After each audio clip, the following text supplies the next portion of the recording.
हमारी मैया कहती थी घुंघराले बाल जिसके होते वो भाग्यशाली होता है। तब तो हमें मजाक लगा, हमने कहा कौन सा भाग्यशाली होता, क्या है हमारे पास, मोटरसाइकिल है तो वो भी फटी फटाई रखी है, क्या भाग्यशाली होता है। लेकिन आज पता चला माँ ने जो कहा था वो सही निकला। जिसके घुंघराले बाल होते वो भाग्यशाली होता है। आदमी अपने ब्याह में तो कर्जा नहीं चुका पाऊ, जैसे आदमी को ब्याह हो तो खुद को कर्जा चुकाऊ तरह 2 लाख 3 लाख 2 लाख 3 लाख। यहाँ तो बालाजी की ऐसी कृपा है, प्रत्येक वर्ष गरीब बेटियों की शादी हो रही है और इस साल तो 21 बेटियों की शादी है। ये सोच करके तुमको लग रहा होगा कम हो रही, लेकिन 21 बेटी कैसी हैं? कोई जाकर के कोई भी एक व्यक्ति देख करके अगर बता दे कि ये सम्मेलन हो रहा है तो मैं जो कहो सो दूंगा। 21 बेटियों का विवाह वैसे ही हो रहा है जैसा एक अमीर की बच्ची का विवाह घर से होता है। और वो भी लोग बाग तो पैसा ले लेते कई जगह, लेकिन बिल्कुल पूर्ण तरीके से निःशुल्क, किसी पर कोई दबाव नहीं। सिर्फ और सिर्फ परिवार आ जाए, लड़का तक को भी कोई दबाव नहीं, साफ पूर्ण निःशुल्क बालाजी सरकार करवा रहे हैं। बताओ इससे बड़ा भाग्यशाली कौन है? भाग्यशाली तो है। बताओ 25 साल की उम्र में हमारे दामाद हो गए, 25 साल की उम्र में हम समधी बन गए। को तो 1 आध समधी होता, हमारे 11 समधी थे पिछली साल, और इस साल 21 हो गए, सुखते को गए 32 समधी। धीरे धीरे करके 2 4 5 साल में जब तुम्हारे गांव में लौट के आएंगे तब तक 1000-1200 समधी हो जाए हमारे। अब बताओ भाग्यशाली है कि नहीं?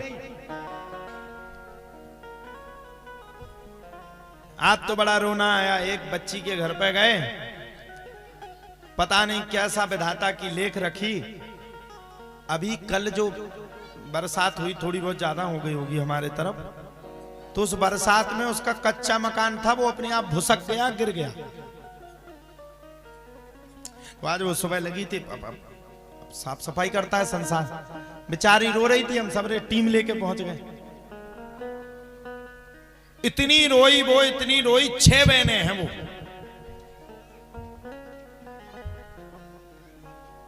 6 बहनें हैं वो। कितनी बहनें? 6। अभी लेकर टीवी स्क्रीन पे दिखा नहीं सकते क्योंकि अभी पूरी वीडियो कायदे से बनकर के फिर निकलेंगे। 6 बहनें, बाप सिर्फ पिता है, पुत्र उसके मतलब उसका भाई नहीं था। मकान भी था सो वो भी गिर गया, हम भी पहुंच गए।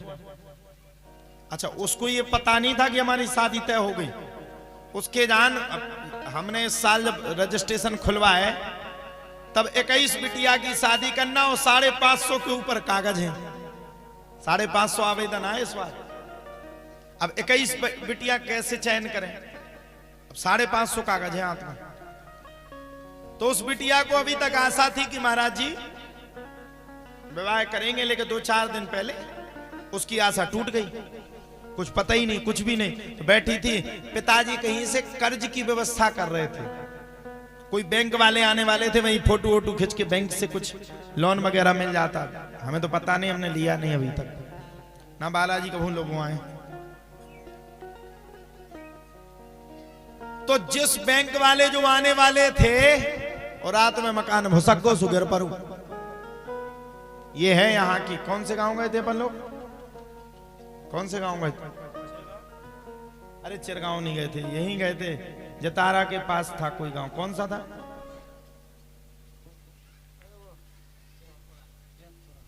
पैतपुरा। वहां की बिटिया है पूनम विश्वकर्मा। अब सब व्यवस्था कर रहे थे कर्ज पाने की और मकान गिर गया। अब कर्ज काय में मिला? तो सुबह बैठे से सबरे रो रहे थे, हम ही पहुंच गए बिना बताए। पहुंचे थे तो बैठी थी और जैसे ही हम पहुंचे वैसे उसका पूरा परिवार रोने लगा और रो करके हमारे सामने हाथ जोड़ करके खड़े हो गए। बोले महाराज जी, उसका बाप बोला बिटिया का कैसे भी करके विवाह है, आप धाम से कर दो, भले ही आप दहेज ना देना, भले ही आप कोई उपहार ना देना, आप तो सिर्फ जयमाला भर पढ़वा दो, हमारी बिटिया की शादी करवा दो। अब कर्ज कहीं से मिलेगा नहीं, व्यवस्था कहीं से हो नहीं रही। हमने कहा चिंता मत करो, जिसके सब रास्ते बंद हो जाते हैं उसका रास्ता हनुमान जी खोलते हैं, तुम्हारी बेटी का विवाह धाम से ही होगा।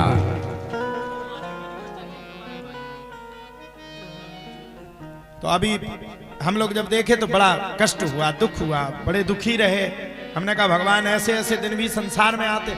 उसकी वीडियो बना रहे थे, मतलब पूछ रहे थे उससे, टीम पूछ रही थी क्या क्या हुआ, कैसा हुआ। तो बताते बताते एमए किए बच्ची, बीएससी किए, बीएससी बाप ने कर्ज ले ले करके बच्चियों को पढ़ाया।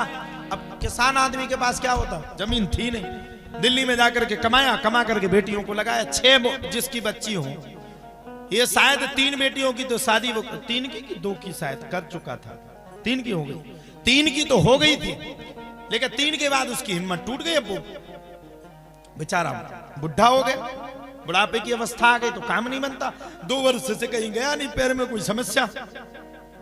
तो जब इसकी वीडियो ले रहे थे तब इससे पूछा गया कि तुम्हारा भाई है, तब वो रोने लगी, बोले नहीं हम 6 ही बहनें हैं।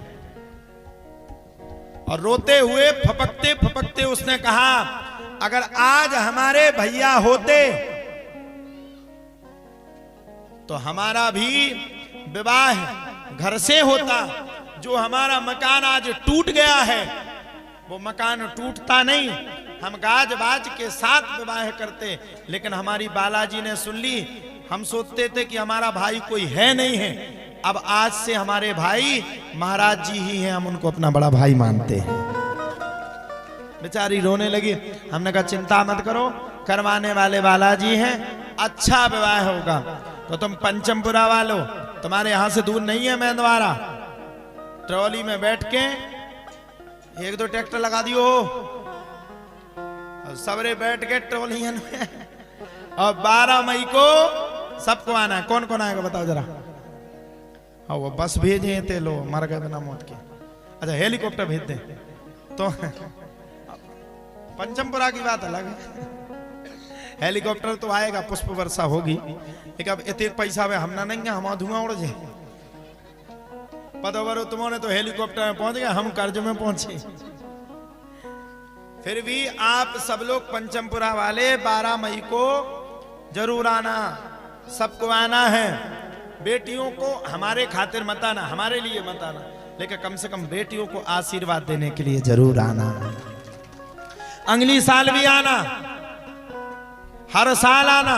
हम देखो इकट्ठे नहीं होते देगा तुम उनका, हर साल है तुम उनका होना, ठीक है। सबको आना हर वर्ष, हम आए ना आए, लेकिन तुम सबको शादियों में जरूर आना है।